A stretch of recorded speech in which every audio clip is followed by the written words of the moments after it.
மத்திய கல்வி வாரியம் அமைந்துள்ள இடம் புதுடில்லி.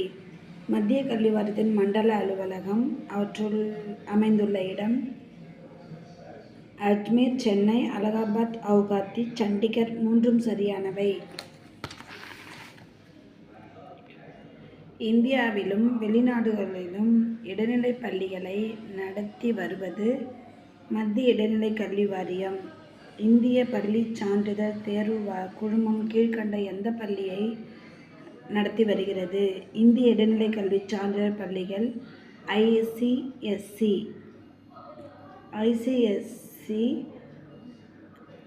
பள்ளியிடங்களில் எந்த மொழியில் தேர்வு நடத்தப்படுகிறது? ஆங்கிலம். ஆங்கிலோ இந்திய பள்ளிகளும் பப்ளிக் பள்ளிகளும் கீழ்கண்ட எந்த வகை பள்ளிகளை சார்ந்தது? இந்திய இடைநிலை கல்வி சான்றிதழ் பள்ளிகள். ஐசிஎஸ்சி. உயர்கல்விக்கான இங்கிலாந்து நாட்டைச் சேர்ந்த ராபின் குழுவின் எது? மூன்றும் சரியானவை. பொருளாதார செழிப்பிற்கு உதவுதல், தனிநபரின் அறிவாற்றலை வளர்த்தல், நலம் நிறைந்த சமுதாயத்தை உருவாக்குதல். அமெரிக்க ஐக்கிய நாட்டின் கார்னே அவர்களின் 1967 உயர்கல்விக்கான பரிந்துரை எது? அறிவாற்றல், கலை உணர்வு, தொழில் திறன்களை வளர்த்த ஒட்டுமொத்த சமுதாய மக்களின் மனித வல்லமையை மேம்படுத்துவது, கலையிலும் அறிவியலும் படைப்பாக்குமையை மேம்படுத்துவது. மூன்றும் சரியானவை.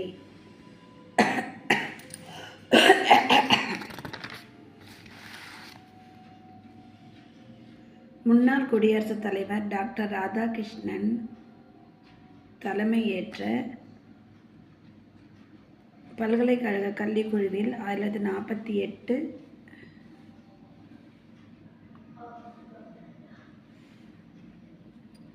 49 உயர்கல்வி பரிந்துரை எது? மூன்றும் சரி. வெறுமனே வயிற்றுப்பிழைப்புக்கு வழிகாட்டக்கூடியதாக இல்லாமலும் வெறும் சிந்தனையை வளர்க்கும் களமாக இல்லாமலும் இருக்க வேண்டும்.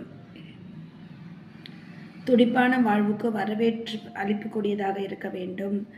உண்மையை தேடுகின்ற மனித ஆன்மாக்களை உருவாக்குகின்ற களமாக விளங்க வேண்டும்.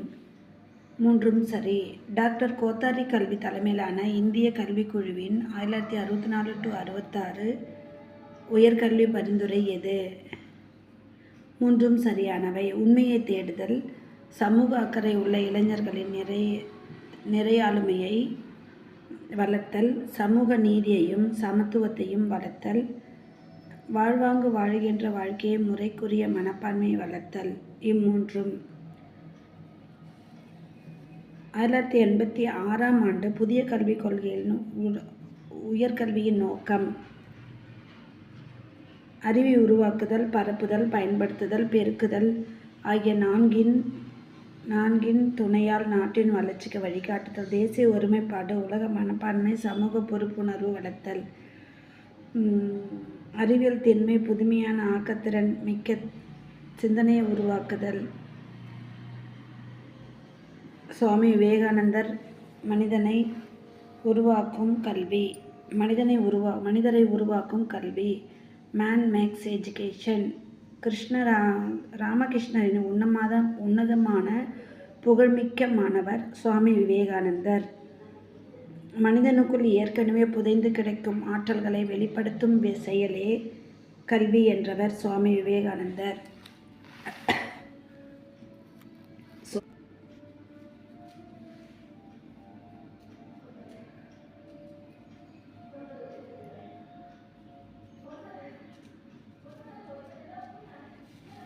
சுவாமி விவேகானந்தரின் கல்வி பற்றிய முக்கிய கருத்து எது?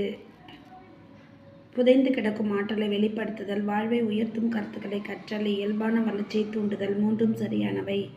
அறிதல் என்பது மூடி கிடப்பதை திறந்து கண்டறிவதாகும் என்பது யாருடைய கருத்து? சுவாமி விவேகானந்தர். மூளைக்குள் திணிக்கப்பட்டு கலகம் செய்யும் தகவல்களும் வாழ்நாள் முழுவதும் செரிக்காமல் தொந்தரவு செய்யும் செய்திகளும் கல்வியானது என்றவர் சுவாமி விவேகானந்தர். ஒரு குழந்தை சிங்கமாக வளர்வதற்கு சுதந்திரமாக வாய்ப்பு அளிக்கப்படவில்லை எனில் அது நரியாக மாறிவிடும் என்றவர் சுவாமி விவேகானந்தர்.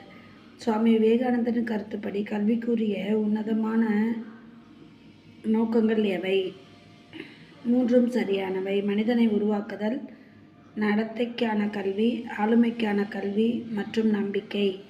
ஆளுமை என்றால் என்ன என்பதை சுவாமி விவேகானந்தர் கூறும் விளக்கம். ஒருவர் இன்னொருவர் மீது செலுத்தும் செல்வாக்கு. ஆளுமை என்பது ஒருவர் இன்னொருவர் மீது செலுத்தும் செல்வாக்கு. குழந்தை பிறந்த நிமிடத்திலிருந்து அதனிடம் நம்பிக்கையை விதைக்க வேண்டும் என்று கூறியவர் சுவாமி விவேகானந்தர். அறிவை பெறுவோம் ஒரே ஓர் உன்னதமான வழி மனத்தை ஒரு நிலைப்படுத்தும் அல்லது மன ஒருமைப்பாடு ஆகும். சுவாமி விவேகானந்தர்.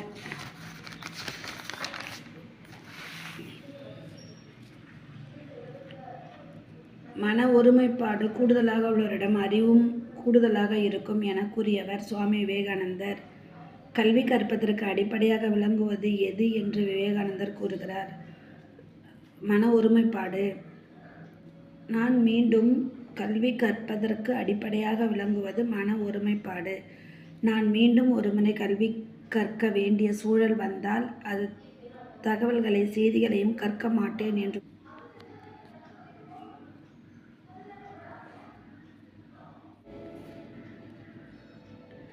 டாக்டர் கோத்தாரி கல்விக்குழுவின்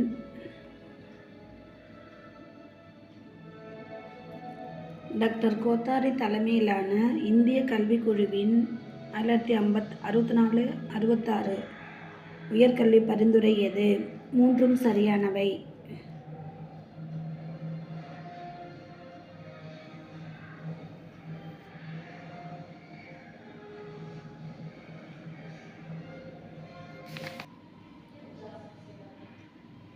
கல்வி கற்பதற்கு அடிப்படையாக விளங்குவது எது என்று விவேகானந்தர் கூறுகிறார். மன ஒருமைப்பாடு. நான் மீண்டும் ஒருமுறை கல்வி கற்க வேண்டிய சூழல் வந்தால் நான் தகவல்களையும் செய்திகளையும் கற்க மாட்டேன் என்று கூறியவர் சுவாமி விவேகானந்தர். மன ஒருமைப்பாடுடன் நெருங்கிய தொடர்புடையது எது என்று விவேகானந்தர் குறிப்பிடுகிறார். பிரம்மச்சரியம். சிந்தனையில் தூய்மை, சொல்லின் தூய்மை, செயலின் தூய்மை எது?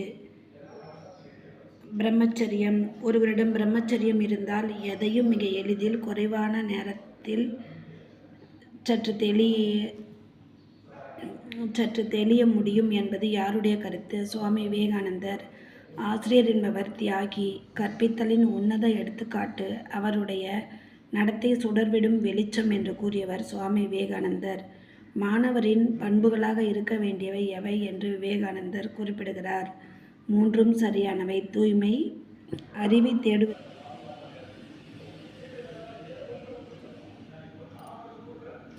மாணவர்களிடம் சிந்தனைகளிலும் பேச்சிலும் தூய்மை மிளிர வேண்டும் என்றவர் சுவாமி விவேகானந்தர். நம்பிக்கை, பணிவு, அடக்கம், இதயத்தில் மரியாதை ஆகியன இல்லாததே மாணவரிடம் வளர்ச்சி என்பதே இல்லை என கூறியவர் சுவாமி விவேகானந்தர். கல்வியின் உயிர்த்தலமாக விளங்குவது எது என்று விவேகானந்தர் கூறுகிறார். சமயம். கீழ்கண்டவற்றுள் எதனை கற்கும்போது அச்சமின்மை எழுச்சியாக தோன்றுகிறது என்பது விவேகானந்தரின் கருத்து. உபநிடத கருத்துக்கள். சமயங்களின் வழியே ஒருவர் தன்னை முழுமையாக அறிய முடியும் என்று கூறியவர் சுவாமி விவேகானந்தர். சமய கருத்துக்களால் இதயங்களை பயன்படுத்துதல் வேண்டும். ஏனெனில் பயன்படுத்தப்பட்ட இதயத்தில் தான் இறைவன் பேசுகிறார். கூறியவர் யார்? சுவாமி விவேகானந்தர். ஒருவருக்கு தன் விழிப்புணர்வு செல்ஃப் ரிலேஷன் வர வேண்டுமானால் அவருக்கு சமய கருத்துக்கள் கற்பிக்கப்பட வேண்டும். சுவாமி விவேகானந்தர்.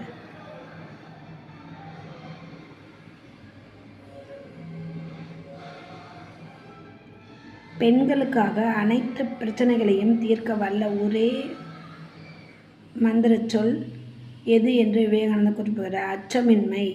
பெண்கள் தங்களின் பிள்ளைகளை தாங்களே தீர்த்து கொள்ளும் வகையில்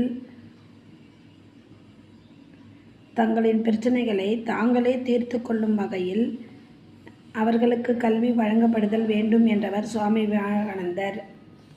பெண் கல்வியின் அடிப்படையாக சமயம் விளங்குதல் வேண்டும் என்றவர் சுவாமி விவேகானந்தர். இந்திய பெண்கள் சீதைகளாக வளர வேண்டும். தூய்மை, பொறுமை, துன்பங்களை தாங்குதல் ஆகிய பண்புகளை பெற்று வளர்த்தல் வேண்டும் என்றவர் சுவாமி விவேகானந்தர். கல்வியும் பக்தியும் கொண்ட பெண்களிடமே மகான்கள் தோன்ற முடியும். சுவாமி விவேகானந்தர். இந்தியாவின் வீழ்ச்சிக்கு காரணமாக விளங்கியது எது என்று விவேகானந்தர் கூறுகிறார். பொதுமக்களின் கல்வி அறிவின்மை.